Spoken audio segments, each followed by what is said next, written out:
Hello and welcome. You're watching Republic Business, and this is a special broadcast on analyzing the budget session, the budget presented by Finance Minister Nirmala Sitharaman. What a budget it was for middle class, for India Inc., and dissecting the broad contours of this budget. To dissect the contours of this budget, we have with us Mr. Hemant Jain, who is President of PhD Chamber of Commerce, and also we have with us Mr. Manish Singhal, who is the Secretary General of ASSOCHAM. Thank you, gentlemen, for joining us and speaking to us. So first of all, coming to you, Mr. Jain, we know that this budget was presented in a very volatile global environment. And we also know the fact that there were a lot of expectations from this budget. So first question to you, how was the budget? I think the budget has put smiles on people's faces. I think couldn't have expected better. And like I've said in two earlier media reports, that it was a last ball sixer, which the Honorable FM was able to do, especially the 12 lakh, raising the bar to 12 lakhs, I think was icing on the cake. Right. And Mr. Singhal, what is your initial reaction when you saw the budget? There were some big bang announcement for the middle class, for India Inc. What is your overall assessment as far as the budget 2025 is concerned? So see, on behalf of the industry, our members in ASSOCHAM, in general, the reaction has been positive because, like it was just mentioned, boosting the middle class incomes actually has a salutary effect all across the economy. It's not only that they get more money to spend on hands, but once that happens, industry will be required to enhance their capacities, which means private sector capex, which has been low currently, that will flow in.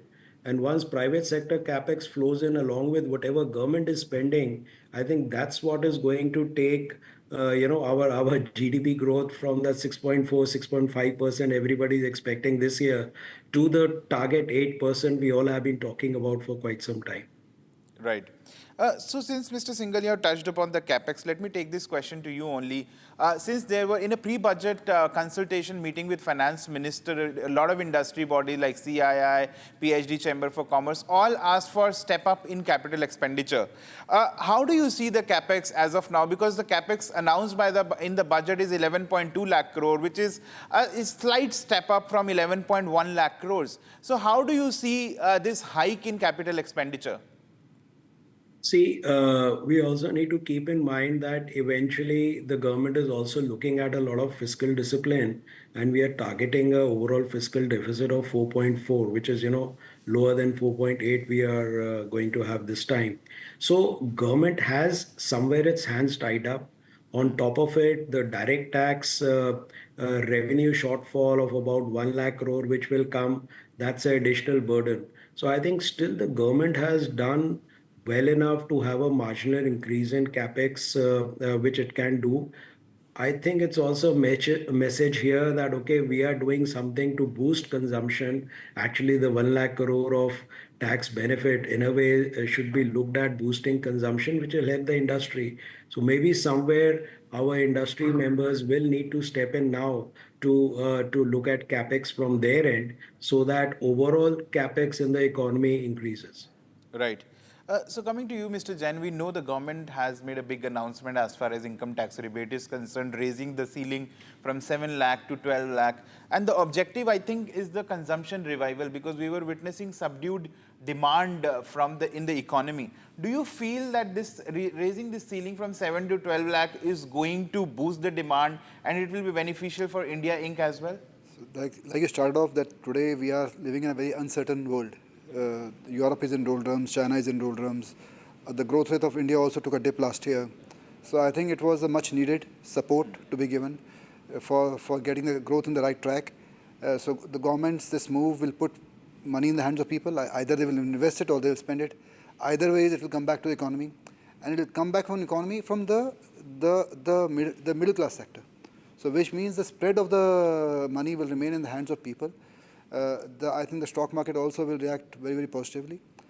I think the government couldn't have done better in the given circumstances, keeping the fiscal deficit to 4.4, keeping the investments to the all-time high level, and ensuring that all the four pillar stones, the investments, the export, the MSME, are all getting due importance. So I think this is something which, to my mind, I think would definitely revive the growth rate. And next year, when you are doing again the budget analysis, then I'm sure the growth rate will be over 7%. Right. Mr. Singhal, we also know that the economic survey has flagged this aspect that in the last few budgets, we have seen that the government has done the heavy lifting as far as capital expenditure is concerned. We have seen a consistent hike as far as the capex allocation is concerned. Now there is a slight step up, and the economic survey also flagged that it's a right time, opportune time for passing the baton to the private players. Now the onus is on the private players to take this expenditure and drive it further. What do you feel that the intention of giving the slight step up in capex is just to transpire the thing that has been flagged by economic survey? Yes, absolutely. That's what I mentioned a while back, that it's now the turn of the private capex to come in, because at the end of the day, the government can only do as much, even now, probably to meet these fiscal deficit targets and to meet the capex requirements with shortfall in direct tax revenues. Government will have to probably borrow more, which will then put pressure on the debt to GDP ratio, which is also not a very good thing. So I think this has been a very good balancing act, so to say, and it is for private capex to now step in. And also, please keep in mind that in terms of the social sector, also the government has not really done away with its responsibility. These Atal Tinkering Labs, they're also put in a fund of funds for the startups. Then women-led development, some 2 crore loans for 5 lakh women. Now, all these things also are, specific outflows to boost the economy in certain way. So, yes, the private sector has to now step in to, let's say, build on that. Yeah. Right, right. Coming to you, Mr. Jain, the same question that I asked to Mr. Singhal. Do you think that government is trying to signal through this budget that the onus is on the private players now to drive it further because government has done enough? And also the government is trying to strike a delicate balance between capital expenditure, sticking to fiscal consolidation. Now it's up to the players like you and the India Inc. to drive the growth further. I totally agree with you. Government has given something for everyone. I think one of the 4 pillars which government said was for MSME. We have about 6 crore MSMEs across the country. Now, the biggest lag which the MSME was having was the capital requirement. The government has now increased the loan availability from 5 crores to 10 crores.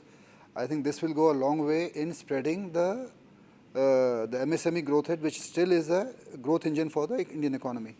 And I think it's now on once the growth rate is right, once the sentiments are right, and fortunately this is the 8th budget which the finance minister has given, which does talk about stability in governance, which has not been there in any country in Asia apart from China. So we see, I think the private sector will come in, and they will come in full force. Right. Mr. Singhal, another important aspect of this budget was deregulation and decriminalization and cutting the red tapeism and the laws that we have seen, and the economic survey had rightly flagged that. And now we have seen that there is a Jan Vishwas bill to decriminalize 100 laws that will be tabled in the parliament. So how do you see this move? Are you going to see the cascading positive impact of this decriminalization that has been announced by the finance minister in the budget? Yes, absolutely. I think that's been a industry demand for quite some time. Government has done a few things in the past also, but now this coming in, as a consolidated announcement during the budget, it shows the government's intent, when they talk of Vivad se Vishwas, that we are going to trust you more. Yes, probably the 0.5% or 1% businesses who are not on the right side of the law, government may come more heavily on them, but at least the remaining 99% of the businesses who are doing business in the right spirit, they are spared of any sword hanging on their neck. So I think this is a very important step, and it would just give a very positive sentiment for the industry that, okay, let's go all out, invest. Government is there with us now. Right. Mr. Jain, the same thing to you. we know that deregulation, decriminalization was one of the asks that industry was asking from a very long time. And this time, economic survey also touched upon this aspect. And the finance minister has rightly said that Jan Vishwas Bill 2.0 is going to decriminalize 100 laws. So how it's going to impact the India Inc.? I think the in the whole budget, this was, I think, the silver lining. I think proper media attention has not been given to it. But today, when we talk about ease of doing business, this will go a long way in increasing the India's ease of doing business level. Today, we are at almost the bottom of the pyramid. This is a step for going forward. It will give the FIIs, it will give the Indian corporates a more incentive to get into the business and so this, I think this is a huge step taken by the government today. Right. Apart from decriminalization, deregulation, fiscal consolidation, and capex, one another aspect that the budget mentioned was about taking Atmanirbharta or self-reliance to a next level. And that is what Finance Minister has categorically talked about in the budget. And one another aspect is rationalization of import taxes to promote local manufacturing of electronics item. And also there is a national manufacturing scheme for taking the Atmanirbharta to the next level. So coming to you, Mr. Singhal, how do you see this, that there is a thrust once again on boosting the Atmanirbharta? We have seen that this is the hallmark of this government to push self-reliance and Atmanirbharta. How do you see the measures announced in the budget as far as the self-reliance and Atmanirbharta is concerned? So, like you already said, the FM had repeatedly mentioned that Make in India remains to be our focus. So it's in that direction only that she rationalized a lot of duties, especially on input materials, so that the manufacturing could happen in the country, and also, our exports in turn get a boost. In addition to customs duty reductions and all, she's also tried to take care of a lot of inverted duty structures which were there, and somewhere hindering our manufacturing ecosystem here. So this is definitely going to help. Yeah, it could mean still lower revenues for the government, but I'm sure there would be ways to make up by way of enhanced indirect taxes when the economy gets a boost. Right, right. Mr. Jain, the same thing. Can I add something to that? Yes, yes, sure. So today, today the government, we are an energy deficit country. So government has brought in this plan of bringing nuclear power and bringing green energy together. Right. I think there has been a special impetus on the energy sector. The one power cost is some which is in India is not the cheapest; it's one of the highest in the world. So government increased focus on being more and more self-reliant on the energy sector. India imports a majority of its pulses from across the world. They brought a scheme to ensure that the pulses which today are being imported from across the world, there is a scheme to ensure that they will be able to make them in India. So government focus is clearly not only on the industry side, but they're going on the energy, they're going on the agri. I think they want to make a wholesome effect to ensure that India is not reliant on anybody and we become one of the most resilient and robust economy of the world. Right, and that's what Finance Minister also said, that firing all key engines of the growth, from ranging from MSMEs, investment, exports and all. Coming to you once again, Mr. Singhal, we also know that high-level committee for regulatory reforms is to be set up for reviewing financial sector regulation. And that was a key demand, and I was speaking to Finance Minister yesterday, and she said that this was a long impending thing and that was required. How do you see the impact of this going forward? See,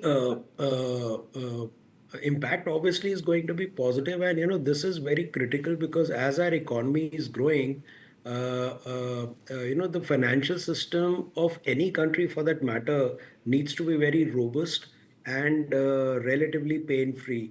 If you recall, when the financial crisis happened in 2007-8 in the Western world, India, of course, got a bit sick because we were not so well integrated with the global financial systems that time. But it was also because maybe what we used to call over-regulation at that point of time in our banking and financial system that helped us to insulate ourselves from that crisis to a large extent.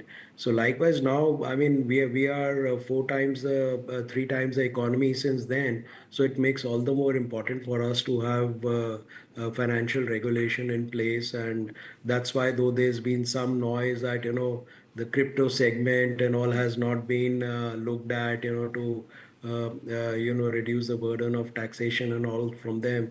I think all that will come next because that's where the government is very focused on, and it will look at the priority areas, which again helps to somewhere help the industry only to get better finance, cheaper finance, and also take care of situations, where they really have to resort to the IBC in case there's a genuine business failure.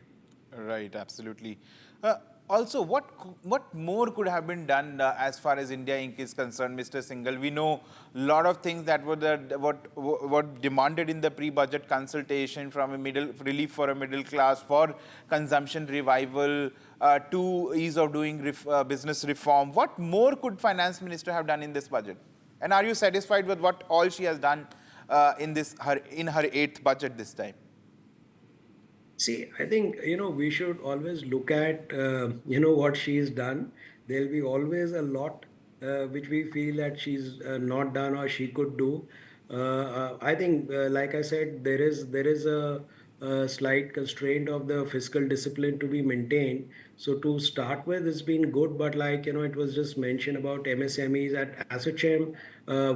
We had mentioned that, for the large industry, already a lot of policy easing and policy facilitations being done. But for MSMEs, other than increasing the loans, Okay. I think government could have looked at, which was one of our suggestions, that some tax rate rationalization for MSMEs. Idea was that let's say if 25% is the corporate tax for them, if they get some relief on that, only for MSMEs, then maybe the extra capital they have in hand, they can look at investing it further for expansion, investing in sustainability, which takes a bit of a backseat with MSMEs because of shortage of capital, and also looking at skill building and aspects like capacity building for themselves. So that was one suggestion. Maybe if not now, it can happen later. But I think one another aspect FM already highlighted in the budget was EODB, ease of doing business. I think the emphasis is right, and budget really cannot look at more than emphasizing on it. But like the economic survey said, I think we have to now look at how all the ease of doing business measures are implemented at the ground level. And ground level means, you were talking about the deregulation. So it was the deregulation at state level, because while policies are announced at the central level, businesses are set up at the state level. So Right. state level implementation and deregulation is the next big thing which probably the government should focus on. In the budget, we couldn't have probably expected much more. Right. Now we are joined in by Mr. Vijay Karya, MD and Chairman of Mr. Ravin Group. Ravin Group. Thank you, Mr. Karya, for joining in. Let me straight start off by asking you, what was the biggest takeaway as far as Budget 2025 was concerned? In my opinion, Budget 2025 has moved away from being a torchlight to a searchlight. Previously, we've seen the policies and the way the budgets were framed were for a specific period of 1 year and were focusing on short-term objectives. I think this time the objectives have been very clearly laid down, mixing the short term along with the long term. And I think it's more of a policy drive. It's more of a drive where we are looking at how we are going to grow and not just sustain or maintain, but how we are going to grow and grow exponentially in the global market over the next few years. And I think that for me was something which defines Budget 2025. Right. And also, Mr. Karya, I want to come back to you again. We also know that government has stepped up the capital expenditure slightly from 11.11 lakh crore to 11.2 lakh crore. The industry was asking for a step up of somewhere around 20% to 30%. Are you satisfied with the slight step up? I think the government has balanced what it could do with also the inflation and what is the amount of money that it had to spend. And plus, this, what we are talking about, the CAPEX, is purely governmental, but we have to understand that a lot of projects are done in a PPP partnership. And therefore, the kind of CAPEX revival that we are seeing and that what we will see in the future is something which I think the nation can look forward to, especially we people in the manufacturing industry can look forward to it. So I think what the government has done is it has signaled an intent to rise the capex, and we should not look at it in terms of absolute numbers, but we should look at it in terms of intent. Right. And also some people are saying that there is a change in the strategy of the government from focusing on infrastructure, now passing the baton to the investment private sector. Now the onus is on the private sectors to take this forward, and also providing more disposable income in the hand of the people to revive the consumption. Do you feel that there is a change in the strategy from CAPEX to providing disposable income in the hand of the people? I don't think it is change in strategy. In fact, I think it is a broadening of the strategy, that you increase the capex also. They've not reduced the capex, and they've given you more disposable income to spur consumption.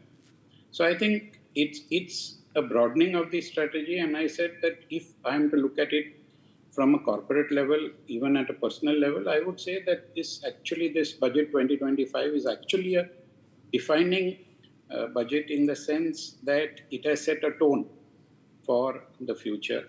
And very happily, and I would say it's credit to the government that they did not do this last year, which was the election year. And they have done this when there was nothing looming up ahead.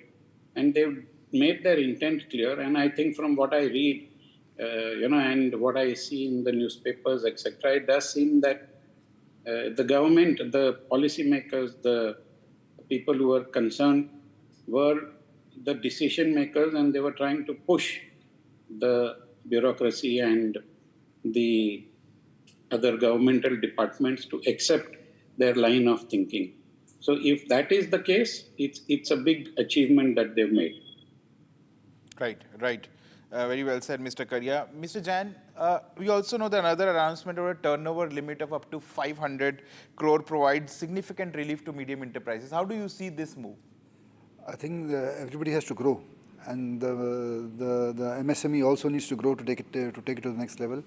I think we see a positive growth rate of 8% going forward in the economy. So I think it's a welcome step. But what I would request the government today is that today the government has brought in a lot of SOPs for the MSME, but there needs to be a help desk. Because today, unlike the large corporates, this 6 crore MSME which are there across India, not only in Delhi but across India, I think there needs to be a help desk which can clear the doubts which they have, because they don't have that kind of infrastructure to understand the SOPs in their entirety. So this is the request we have made to the government, that after in our pre-budget memorandum, that to ensure that whatever they have done good in the budget can go down the level to the ground level, please. Right. Mr. Singhal, a turnover limit of 500 crore, a significant relief for MSMEs. What is your take on this? Yes, I think the intent is very clear there, that we don't want MSMEs to remain MSMEs. They should look at growth, and the turnover limit helps in a way that the special facilities the MSMEs get, they don't go away. So they are continue to be nurtured, and yet they are given an opportunity to grow. So that's also a very positive step for MSMEs, besides the other few things which the government has announced for them. Right. Coming to you, Mr. Karia, what is your take as far as this turnover limit of 500 crore is concerned for medium enterprises? I would look at it very simply, and I would say that if you convert this to dollar terms, and when they announced this limit, what was the dollar rate today, and you account for the inflation and you take the dollar rate today, I think it's a very welcome move, and it shows the proactivity and the sensibility of the government, because ultimately we also want increase in exports, and exports are mainly in dollars. So therefore, then we can't keep the same turnover, whereas dollar has gone up by say about 15 to 20%, and then if we keep the same turnover limit and say that okay, no, these are the MSMEs which need to operate within that 250 crore turnover, I think that's something which would not have lasted for too long, and ultimately as Mr. Singhal and Mr. Jain both have been emphasizing, that the need of the hour is to grow, and I would say that grow on a global scale. The government has now given the teeth. They have walked the talk, and I have said this repeatedly, that their Make in India, their Viksit Bharat are not just slogans, but it is visible that they have walked that talk. They are making efforts to see that the industry is of a global scale, that we reach global quality standards. And I think in the coming decade, India is going to be the power that will take on and perhaps even shake up the world. Right. And also, Mr. Karia, I want to ask you this question as well. We also know that another focus area of this budget was decriminalization and deregulation, and which plays a very important role as far as India Inc. is concerned. We also know that Jan Vishwas Bill 2.0 is going to decriminalize 100 provisions in various laws. How do you see this? Do you feel that it was a very important step for the India Inc.? Absolutely. In fact, I think what we have been seeing regularly over the past decade or so is that a lot of old laws have been scrapped, and now they've extended this thought process into the corporate side, where you decriminalize so many aspects, and 100 laws which are proposed to be decriminalized again shows an intent. I'm sure that as we study and as we see more and more laws getting decriminalized, it's going to add a lot of further impetus as well as confidence, not just of the Indian manufacturers and corporates, but also of the foreigners who are coming in, because everybody feels scared of getting some criminal action on them. And I think it's a very, very welcome and very positive move that they have made. And again, it's the intent that they have shown. Right, right. Also, let me come to the last part, and that's the growth. We also know that the economic survey has pegged India's growth between 6.3 to 6.8% for the coming fiscal, that is FY26. Considering all the measures have been announced, considering all the reforms that have been announced in this budget, how do you see the growth panning out? Coming to you, Mr. Jain, first. How do you see the growth panning out in the next fiscal? I think the government has done enough to do it. Like what you said earlier, now the private sector needs to come in, pitch in and do what's required to be done, put investment on the board. Today, when we were meeting the ministry in the pre-budget memorandum, the idea here is not to, what the word was that we have to build global institution. We don't have to be the best in India, but we have to be best in the world. So I think with this slogan, what the ministry has gone, I think we are looking at a much higher growth rate. As PhD, we definitely feel the growth rate will be beyond 7%, especially as the steps taken on the income tax, on the Atmanirbhar Bharat, and bringing this decriminalization, which may bring in a lot of foreign investment into India, because they will look at this as a very, very big and positive step. Right. Mr. Singhal, what is your assessment of growth? Are we going to stay in the limit of 6.3 to 6.8%, or are you more bullish as far as the growth is concerned? No, we will definitely go beyond these current levels. I think this sounded the alarm bell for the government at the right time, and the government has taken corrective measures in this budget to take care of it. So this will grow. I would only say that for it to grow, probably the government only needs to look at making things easier at the ground level, at the state level, so that the businesses, especially the MSMEs, don't face any hurdles while they're going ahead with their plans. Right. Coming to you, Mr. Karia, what is your sense as far as growth is concerned? Above 7%, or are we going to hit 6.8%? So I would say that the kind of demand that we are witnessing today, and especially in our industry, is unprecedented. We've never seen that in our entire history. And I would say that if you look at a few concerted steps that have been taken place, a few days before the budget came up, the RBI released an amount of 1.5 lakh crores for injecting liquidity in the system. So all these steps are proactive steps which are leading to a thought process that industry needs to grow. We need to put in more money in the hands of the people for consumption. And we need to generate that demand rather than depending on external demand. The geopolitics of the world is today something which is giving strong headwinds to all the countries. But I think India is now creating its own tailwinds to move ahead. And I definitely feel that we will end up with a growth rate which is perhaps a slightly more, or if I would say optimistically, a lot more than what the government has projected, because it is the job and the nature of the government to be conservative. And as we people, as we Indians who have a lot of optimism and we have so much of positivity going for us, I would say that we need to be optimistic and surge that growth rate to 8% plus. Right. So it's a clear thumbs up as far as Union Budget 2025 is concerned. So last question, and I'm coming to each one of you. One word that comes to your mind when you think of Union Budget, considering the provision and the measures have been announced. Starting with you, Mr. Karia, one word that comes to your mind considering the Union Budget 2025. Proactive and positive. I added one more. Okay. Coming to you, Mr. Jain, one word for Union Budget 2025. 9.5 out of 10. Mr. Singhal, what is your one word for Union Budget 2025?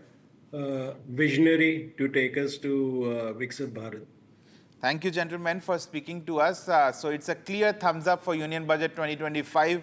Well, time will tell how these reforms are going to be implemented on ground and what will be the impact of this on India Inc., on India's growth story and the economy. Thank you for joining us. Thank you. Thank you. Thank you.